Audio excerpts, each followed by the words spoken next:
In the first video of the Chaga series, you learned about the origin of this healing birch fungus and how it works in the body. But what is real Chaga? Until now, it was all just theory. How is it properly prepared so that its effect is preserved? In this video, you will get a detailed Chaga mushroom dosage guide and a lot more. Because if the temperature and dosage are wrong, it can lose its power, and with it, the potential that so many people swear by. Stay tuned, because we're about to discover how you can use the healing power of Chaga mushroom in your daily life, quickly and easily at home. I'm Andrew, and welcome to Lost Remedies Explained. Here you'll receive knowledge about traditional healing methods and simple recipes to try out yourself at home, step by step. But before we get started, I recommend, if you like, to first watch the first video in this Chaga series, so you're well prepared for the information in this one. You'll find the video linked in the description. Alright then, let's hub right in. Let's begin with the first point, temperature.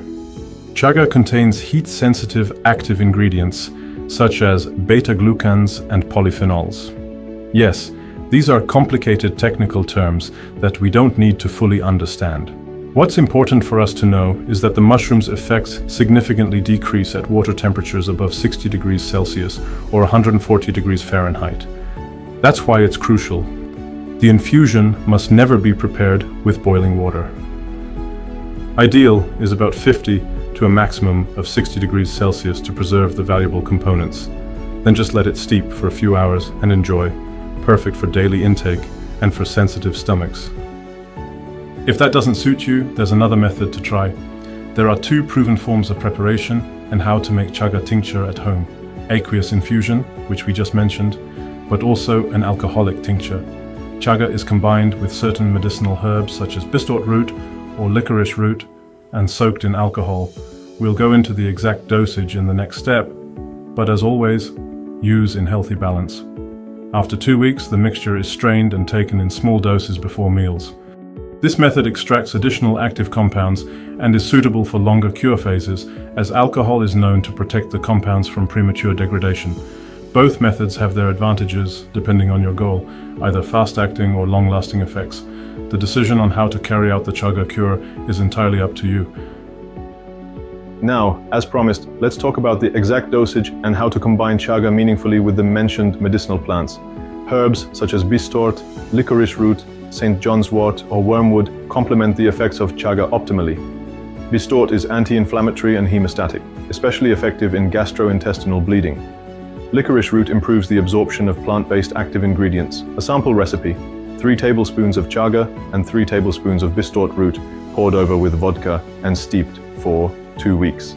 Take 1 tablespoon 3 times a day before meals. But caution, people sensitive to alcohol should opt for the aqueous method with added licorice instead.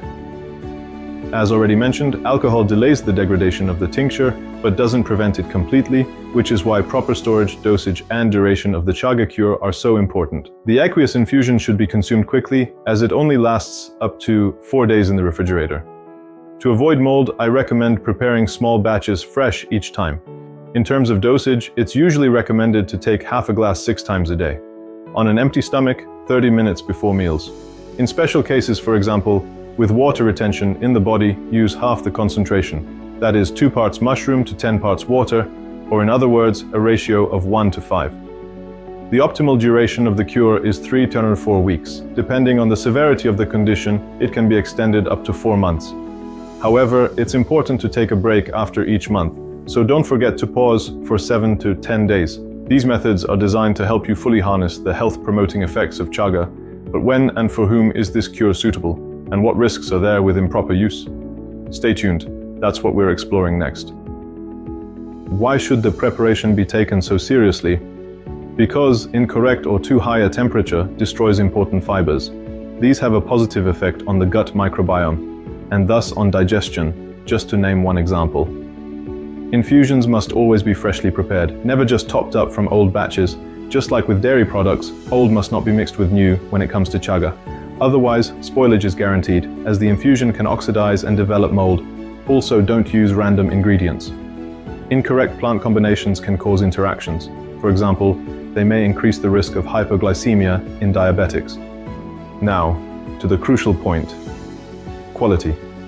Many cheap products, especially from questionable suppliers, contain only fermented mycelium. a substitute or low-cost alternative, but not the real wild mushroom. As a result, the healing effect is lost and the expected health benefits do not appear. Always check the supplier and ingredients in the product description before ordering. Make sure to get only authentic chaga if you want the best results for yourself. So if this spoke to you, don't keep it to yourself. Share this knowledge, tag a friend, like and subscribe to stay connected and to support the channel. Now you know about chaga application and dosage, how to prepare chaga properly so that heat doesn't destroy its effects, how to choose the right method and effective combination for you. But what are the real benefits of wild chaga? Let's now move on to how it's used for specific health conditions. Do you want to know whether chaga can really help with cancer, stomach problems, or skin conditions? Sounds too good to be true, right? Let's take a look at real reports from medical practice and years of research to find out whether chaga is just a hype, or if there's something to the stories that plausibly explains its positive effects. Let's start directly with the biggest question and the elephant in the room: chaga and cancer.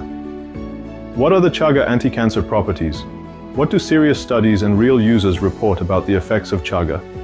Chaga contains powerful triterpenes such as inotodiol and other lanostein compounds that, in lab studies, specifically damage cancer cells, for example, in lung, esophageal, liver, or colon cancer. Here's the scientific explanation of chaga's effects. Researchers discovered that certain oral cancer cells can be specifically eliminated through a trick involving cell metabolism, by doing three things. First, STAT3 was blocked. This is a signal that normally keeps the cell alive. Second, cellular cleansing was initiated. Third, two alarm systems were activated: P38, MAPK, and NFKB.